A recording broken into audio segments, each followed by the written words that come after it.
This is from Pantilla in the danger.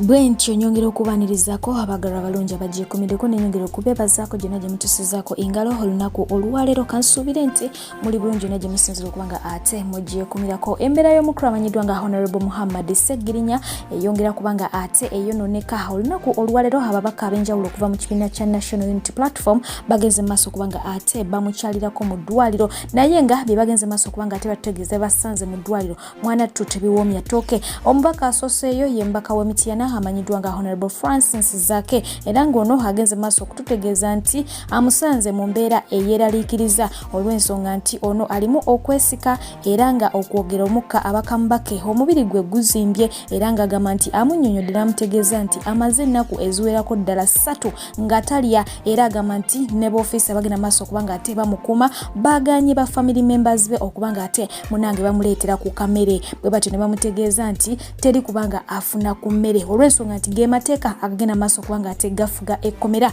eryamusiba. Bw'atyo n'agenda maaso okuba nga ate ategeeza nti singa omubaka ono tebagenda maaso okuba nga bamutransferinga nga bukyali kufuna bujjanjabi, kyonna kyonna ekinaava mu ekyo ndowooza naawe osobola okuba nga ate okitegeera. Ate nga n'omukulu amanyiddwa nga His Excellency Robert Kyagulanyi Ssentamu nga ali wamu n'omwogezi w'ekibiina kya National Unity Platform omukulu amanyiddwa nga Honorable Joel Ssenyonyi wamu ne Secretary General omukulu amanyiddwa nga David Louis Lubongo yabwe batyo bagenze maaso okuba nga ate bayitirako mu ddwaliro bacekinge ku mbeera y'omukulu amanyiddwa nga Honorable Muhammad Sseggirinya, wabula nga ate ye omukulu amanyiddwa nga Robert Kyagulanyi Ssentamu agenze maaso okuwandika ku kibanja kye kya Facebook n'atunnyonnyola embeera mwe basanze omukulu amanyiddwa nga Honorable Sseggirinya, n'agamba nti oyo agenda maaso okuba nga ate yeemulugunya ku lw'obulumi bwawulira mu mubiri gwe gwonna naddala ebigere, era n'agamba nti afuna obuzibu mu kussa oba akaluubirizibwa mu kussa, era bw'atyo n'ategeeza nti waliwo abantu okuva mu state abagenda maaso okuba nga ate munange bamucunya okitegeera, era nga tafuna bulungi bujjanjabi, bagattako okuba nga bamugamba nti agende maaso okuba nga ate yeetondera omukulu amanyiddwa nga Yoweri Kaguta Museveni, era bw'atyo agende maaso okulangira nga struggle bwagivuddemu. Ebyo ebimu ku ebyo bye bagenze maaso okuba nga ate bajja mu ddwaliro, naye nga kyonna kyonna kyekiri ky'olina okumanya nti essaala yeetaagisa mugende mu maaso okuba nga ate musabira omukulu oyo n'abalala bonna abali mu mbeera ezifaananako bwe zityo. Ate yo poliisi egenze maaso okuba nga ate efulumya ekiwandiiko ng'enoonya omukulu amanyiddwa nga Matthew Kirabo, ng'ono yagenda mu maaso okuba nga ate atemula mwana muwala eyali amanyiddwa nga Desire Mirembe ow'emyaka 19 eyali omuyizi ku ttendekero erimu, era nga yamutta mwaka gwa 2015 oluvannyuma lw'okumusobyako n'agenda maaso okuba nga ate amusala ku bulago, ate oluvannyuma n'amusuula mu bikajjo eyo mu bitundu eby'Ejjinja. Kkooti enkulu mu bitundu eby'Emukono egenze maaso okuba nga ate ekiwandiiko nti ono omusango gumusse mu vvi, era ne bagenda maaso okuba nga beegayira buli kinoomu amumanyiiko obutamuzibira oba butamutira ku liiso abeere nga ate amuwaayo bulambalamba eri poliisi olw'ensonga nti yandikugenda maaso n'okuba nga ate akosa abamuliraanye. Ate bo ab'ebijambiya tebannaba kubanga bassa mukono mu bikolwa byabwe, era nga kigambibwa nti bakyagendera ddala mu maaso okutulimbula abantu nga bakozesa ebijambiya mu bitundu eby'Ekasokoso. Kigambibwa nti bagenze mu maaso kubanga balumbagana abantu, era nga bangi bakoseddwa, wabula ng'omuwendo gw'abo abakoseddwa tegutegeerekese, ate nga n'omuwendo gw'abo abagambibwa okuba nti battiddwa nagwo tegunaba kubanga gutegeerekeka.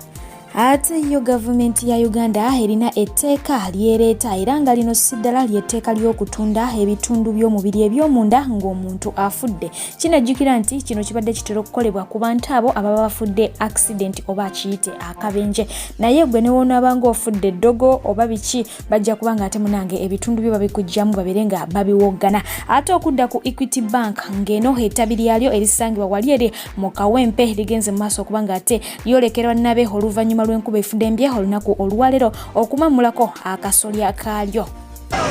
This is what happening Kawempe.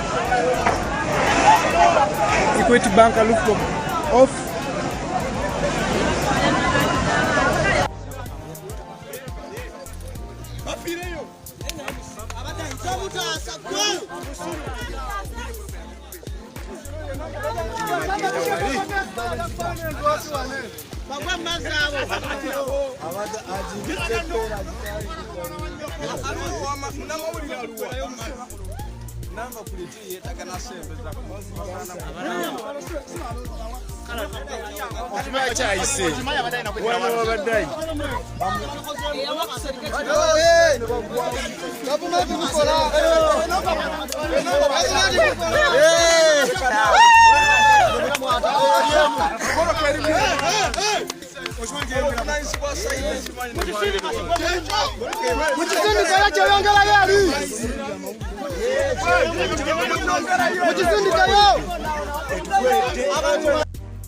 Awo nno wetuli bannayuganda balabika nti bo bakoowu okukamala so nga ate sayidi eno kigambibwa nti abakulu mu poliisi bagenze maaso okuba nga ate balambulako abakozi baabwe wa gye basula era nga embeera nga bwogiraba nabo bwe batyo bagenze maaso okuba nga ate bagisanga ennyumba zaakoowadda tezeetaaga na renovation wabula zeetaaga kuba nga zimenyebwa bumenyebwa okusinziira ku mbeera gye zirimu zaafuuka bifulukwa tezikyalina nnyumba ate nga otuvuddewo yo ministry y'ebyentambula egenze maaso okuba nga ate erangirira nti okuva leero omulimu gw'okuba nga ate abawandiika emmotoka zonna ezinaabanga ziyingira eggwanga lya Uganda be bagenda okuba nga ate bagwekolera era nga guno bagenze maaso okuba nga bagujja kuba ku kitongole ekya Uganda Revenue Authority. Era nga bo aba ministry y'ebyentambula bagamba nti kino bakikoze okugezaako kubanga ate bawewula ekitongole kino ekya URA olw'ensonga nti essira babadde balitadde nnyo ku kubanga bawoza omusolo gattako n'okuba nti baagala okumanya emmotoka mmeka ezinaabanga ziyingidde mu ggwanga lya Uganda n'ezo ezinaabanga ziyingidde mu bumenyi bw'amateeka. Bano beba Biva Organic and Natural Health Products abakulemberwamu Dr. Senjabe Richard Kafulumu kujjanjaba endwadde ez'enjawulo nga yeeyambisa obutonde omuli emiddo emmere n'ebibala olina ebizimba ku nnabaana tozaala infections omuli UTI candida okusiibwa discharge naawe yeetaaga okuboostinga immune system yo ate gwe omwami atamalako mu nsonga za kisenge bakuleetedde ka wake up call basangibwa wali ku Rubaga Road opposite Hotel Sojavaro ku Access Building ate nga bakola okuva ku bbalaza okutuukira ddala ku Sunday gwabetaaze bakubire oba bawereze message ku WhatsApp ku namba y'essimu 0752 nkaaga 24 27 0752 nkaaga 24 27 beba Biva Organic and Natural Health Products okukuvumula endwadde ez'enjawulo.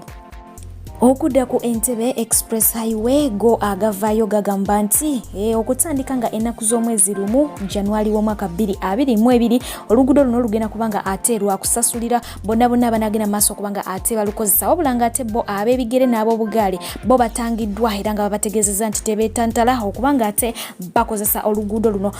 bagamba nti aba pikipiki mugenda kubanga ate musasula 13,000 okubanga ate munange oluyitako buli luyitako lw'onoobanga oyita ng'otala 10 wali 3 ate mwe ab'emmotoka ez'obuyonjo muli bakubanga mutala 15,500 buli ruutu gy'onooyitangako so nga ate bo abalole bakutalanga omutwalo ate nga aba bus bakutalanga ennusu omutwalo gumu n'ekitundu eza Uganda okubanga okozesa oluguudo olwo. Jjukira nti abantu abasinga obungi abeeyuna ebitundu nga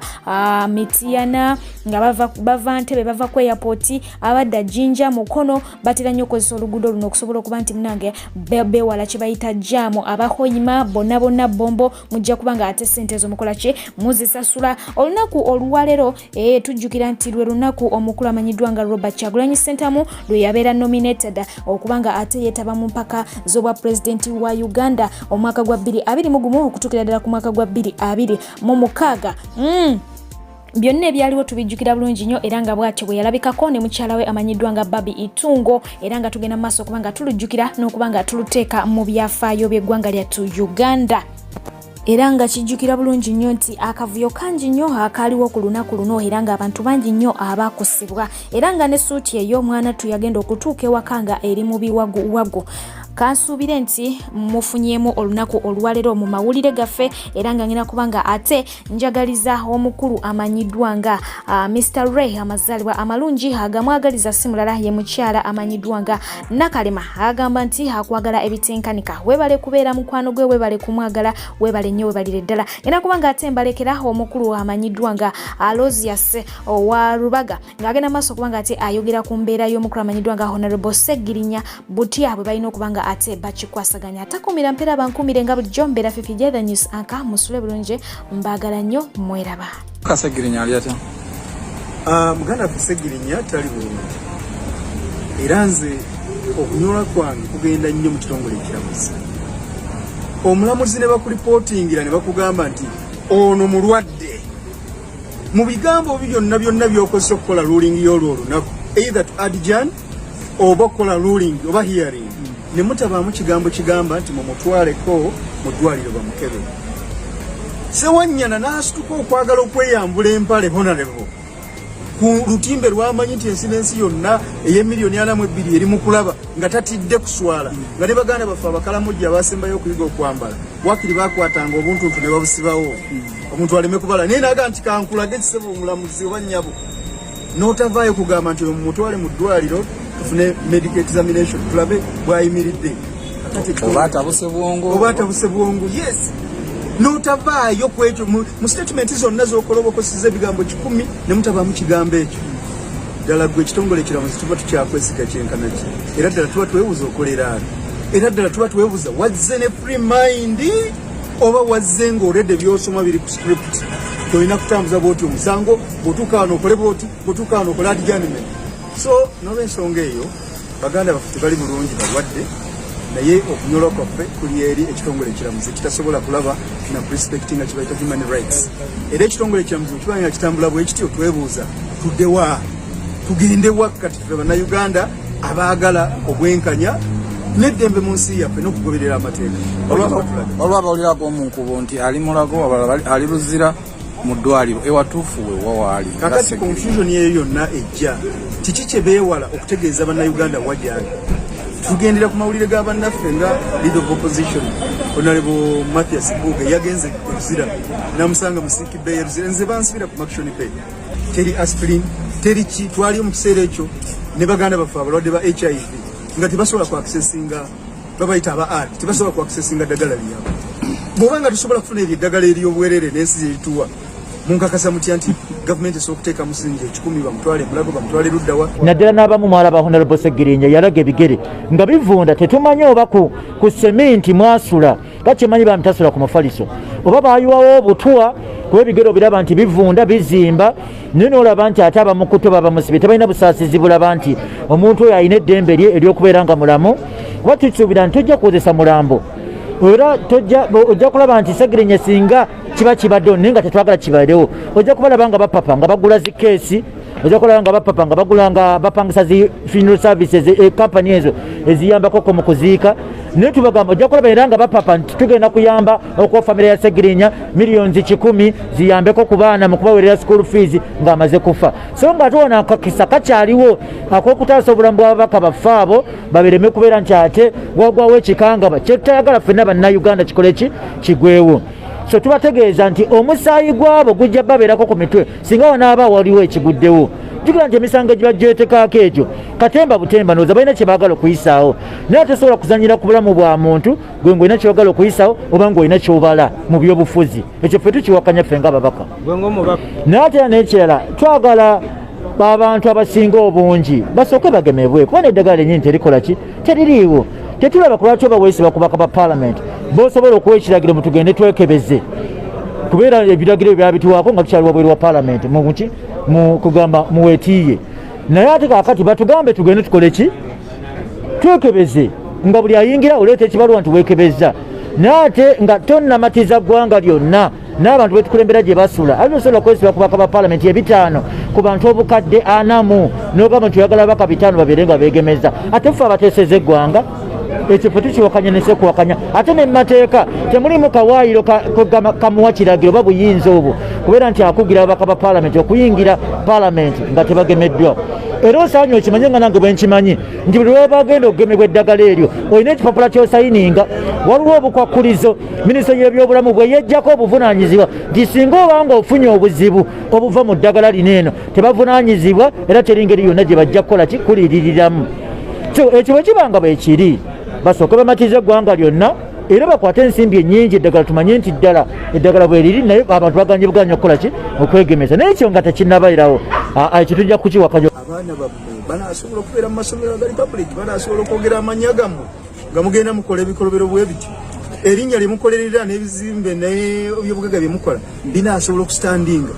singa gavumenti eneva oba mulina garanti mwayogerako ne Katonda nti gavumenti tejja kukyuka terikyuka bweti bweribeera